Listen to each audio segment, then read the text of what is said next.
ఈ రాష్ట్రం విభజించినప్పుడు నేను ఫైనాన్స్ సెక్రటరీనే కాకుండా స్టేట్ రీఆర్గనైజేషన్ కూడా నేను సెక్రటరీగా పనిచేశాను.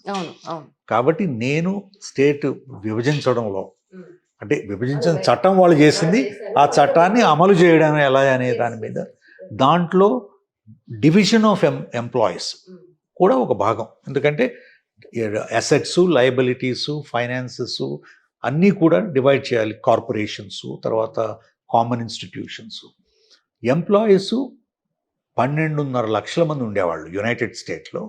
దాంట్లో మేము డివైడ్ చేసినప్పుడు 10 లక్షల మంది ఇంచుమించు ఉన్నారు.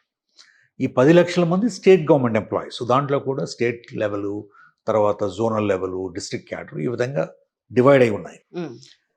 ఆ డివిజన్లో ఎటువంటి సమస్యలు లేకుండా ఎంప్లాయీస్ని కన్సల్ట్ చేసి ఎంప్లాయీ సమ్మతంతోనే డివైడ్ చేసాం. కొన్ని సమస్యలు వచ్చాయి దానివల్ల, అవి స్ట్రక్చరల్ ప్రాబ్లమ్స్, బట్ చాలా తక్కువ వచ్చాయి. IAS, IPS, IFS, forest service, all India services అందరూ కలిపి 520 మందో 525 మంది ఉండేవాళ్ళు 2014లో. వీళ్ళని డివిజన్ చేయడానికి నేను అస్సలు దాంట్లో చేపట్టలేదు. అంటే నాకు ఐఏఎస్, ఈ ఆల్ ఇండియా సర్వీసెస్ ఆఫీసర్స్ మీద ఉన్న గౌరవం, అంటే నేను చాలా సంవత్సరాలు దేశంలో లేను. నేను 85వ బ్యాచ్, 1985 బ్యాచ్. నేను 96 నుంచి 209 వరకు నేను ఇంటర్నేషనల్ ఏజెన్సీలో. సో నాకు చాలా గ్యాప్ ఉందన్నమాట సర్వీస్లో, 13 సంవత్సరాలు. 209 నుంచి 220 వరకు ప్రభుత్వంలో పనిచేశాను. 2014లో నేను గమనించింది ఏమిటంటే, అంటే ఇంత క్షుద్రంగా ఆలోచిస్తారా ఆఫీసర్లు? అంటే వాళ్ళ సెల్ఫిష్ ఇంట్రెస్ట్ తప్ప. ఇప్పుడు ఎక్కడైతే ఆంధ్ర అయితే ఉంది, తెలంగాణ అయితే ఉంది, ఎక్కడైనా ఒకటే కదా, రెండూ ఒక రాష్ట్రమే, 2 బుక్కలైంది. మీరు అటు వస్తారు, అటు వెళ్తారు. కానీ అప్పుడున్న వ్యవస్థ ఎలా ఉందంటే, తెలంగాణ అధికారులందరూ కూడా ఫండమెంటలిస్ట్ తెలంగాణవాదులు అయిపోయారు. అలాగే ఆంధ్ర ఆఫీసర్లు ఆంధ్రావాదులు అయిపోయారు. అవుట్ సైడర్స్ ఉంటారు కదమ్మా, అంటే ఐఏఎస్ ఆల్ ఇండియా సర్వీసెస్లో 1/3 లోకల్, 2/3 అవుట్ సైడర్స్. ఈ విషయం గురించి నేను తర్వాత మాట్లాడతాను. ఎందుకంటే ఈ 1/3, 2/3 మాత్రం నా అభిప్రాయం ఏమిటంటే, అసలు ఇన్సైడర్లు ఉండకూడదు రాష్ట్రాల్లో. Exactly, they must, because it's all India service. Second ఏమిటంటే, ఒకే రాష్ట్రంలో జీవితం అంతా పనిచేయకూడదు. ఎందుకంటే you are an all India service officer, you must work across the country. So దానికి ఏం చెప్తారంటే, వాళ్ళు తమిళ్లో రాస్తారు, లేకపోతే వాళ్ళు హిందీలో రాస్తారు, మేము తెలుగులో రాస్తాము, కాబట్టి మనం చెప్పలేమని. This is a logic, but this logic needs to be addressed by this country, because if you want to unify. That way IAS played a very important role in 1950s and 60s in unifying this country, holding this country together. Otherwise మనకి ఈ విధమైన రాష్ట్రాలు కూడా ఉండేవి కావు. So coming back to division, అప్పుడు నేను అందుకని అస్సలు ఆల్ ఇండియా సర్వీస్ ఆఫీసర్ల బైఫర్కేషన్ గురించి నేనేమీ పట్టించుకోలేదు అస్సలు. దాన్ని కొంతమంది అధికారులు, చీఫ్ సెక్రటరీ గారు, తర్వాత ఒకరిద్దరు ఆఫీసర్లు కలిసి ఎవరికి బెనిఫిట్ అవుతుంది అని ఒక నిర్ణయం చేస్తే, అప్పుడు ఆయన సిన్హా కమిటీ ఒకటి ఏర్పాటు చేశారు గవర్నమెంట్ ఆఫ్ ఇండియాలో. సిన్హా గారి అధ్యక్షత, ఆయన ఐఏఎస్ ఆఫీసరు, సెంట్రల్ విజిలెన్స్ కమిషనర్గా చేశారు. ఆయన కొన్ని ప్రిన్సిపల్స్ ప్రకారం బైఫర్కేషన్ చేశారు. ఆ బైఫర్కేషన్లో చాలా గందరగోళమైన పరిస్థితులు ఏర్పాటు చేసే విధంగా ఆ ప్రిన్సిపల్స్ సెట్ చేశారు. ఏమిటి, ఇప్పుడు పద్మాంజలి గారికి ఆంధ్రప్రదేశ్ వచ్చింది, రమేష్ గారికి ఏమో తెలంగాణ క్యాడర్ వచ్చింది. వీరిద్దరూ కూడా మ్యూచువల్ కన్సెంట్ ద్వారా నేను తెలంగాణ వచ్చేయచ్చు, మీరు ఆంధ్రాకి వెళ్ళిపోవచ్చు. ఈ విధంగా చాలామంది ఈ మ్యూచువల్ కన్సెంట్ ముందేమన్నారంటే, ఒకే క్యాడర్లో ఉండాలి, చీఫ్ సెక్రటరీ క్యాడర్లో ఉన్నవాళ్ళు ఆర్ ప్రిన్సిపల్ సెక్రటరీ క్యాడర్లో ఉన్నారు. తర్వాత ఏమన్నారంటే, ఎవరైనా ఎవరితోనైనా ఎక్స్చేంజ్ చేసుకోవచ్చు. ఓకే.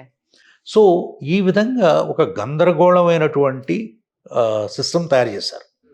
చేస్తే కొంతమంది నచ్చని వాళ్ళు, తెలంగాణలో ఉండాలని కోరుకున్న వాళ్ళు కోర్టుకు వెళ్ళారు, ఆంధ్రాలో ఉన్నవాళ్ళు అలా కోర్టుకు వెళ్ళారు. ఆ తరువాత ఇది 10 సంవత్సరాలుగా నడిచింది ఈ తతాంగం. నా ఉద్దేశంలో ఎక్కడున్న వాళ్ళని అక్కడ ఉంచేయాల్సింది, ఎక్కడ ఇష్టపడిన వాళ్ళు. ఎందుకంటే మీరే ఒప్పుకున్నారు కదా, ఎక్స్చేంజ్ చేసుకోవడం ఒప్పుకున్నారు, ఒక ప్రిన్సిపల్ లేకుండా అలాట్ చేశారు, నచ్చిన వాళ్ళని ఇచ్చేశారు. ఇచ్చి కొంతమందిని మాత్రమే మీరు ఇలా ఈ విధంగా ఇబ్బందులు పెట్టడం అనేది తప్పు. అయితే హైకోర్టు ఏం చెప్పిందంటే మీరు నోటీస్ ఇచ్చి వాళ్ళని నోటీస్ ఇచ్చి వాళ్ళకి ఎక్కడికి వెళ్తారో నిర్ణయించండి అని డిఓపిటి వాళ్ళకి చెప్పారు. డిఓపిటి వాళ్ళు వాళ్ళు అక్కడికి వెళ్ళాలని నోటీసులు ఇచ్చారు. దాని మీద ఇంకా లిటిగేషన్ నడుస్తోంది. కానీ నాకు ఒకటేమిటంటే ఐఏఎస్ ఆఫీసర్స్కి చాయిస్ ఉండకూడదు. ఎక్కడైనా పనిచేయాలి వాళ్ళు. అంటే నేను రిటైర్డ్ అయిపోయాను కాబట్టి చెప్తున్నానని ప్రజలు అనుకోవచ్చు. మా కొలీగ్స్కి నచ్చకపోవచ్చు నేను చెప్పే విషయాలు చాలామందికి నచ్చకపోవచ్చు చాలా అంశాల్లో. కానీ దీంట్లో ఆల్ ఇండియా సర్వీస్ ఆఫీసర్స్ మీరు ఆప్షన్ ఇచ్చింది must work across the country.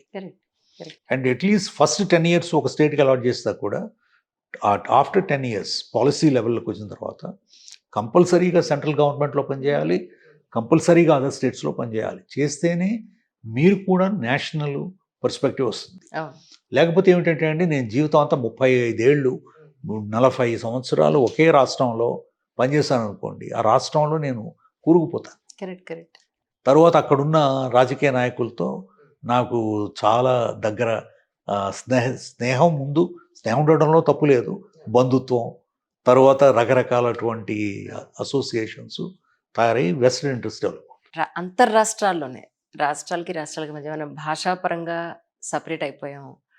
లేదు తెలుగు రాష్ట్రాల్లోనూ కూడా తెలంగాణ ఆంధ్రాని సపరేట్ అయిపోయాం. భాషాపరంగా రాష్ట్రాల పరంగా ఇంత సెగ్రిగేట్ అయిపోతున్న సమయంలో దేశం కోసం మనం ఇంకెప్పుడు ఆలోచిస్తాం? మనలో మనమే కొట్టుకుంటూ ఉంటే సార్. కరెక్టేనండి. మరి ముందు సమాజం గురించి, మన కుటుంబం గురించి, మన రాష్ట్రం గురించి మనం ఆలోచిస్తే మన దేశం మీద ఒక స్పృహ ఏర్పడుతుంది. ఆ దేశం నుంచి తర్వాత ప్రపంచం మీద ఒక స్పృహ, మానవ సమాజం మీద ఒక స్పృహ ఏర్పాటు చేసే అవకాశం ఉంది.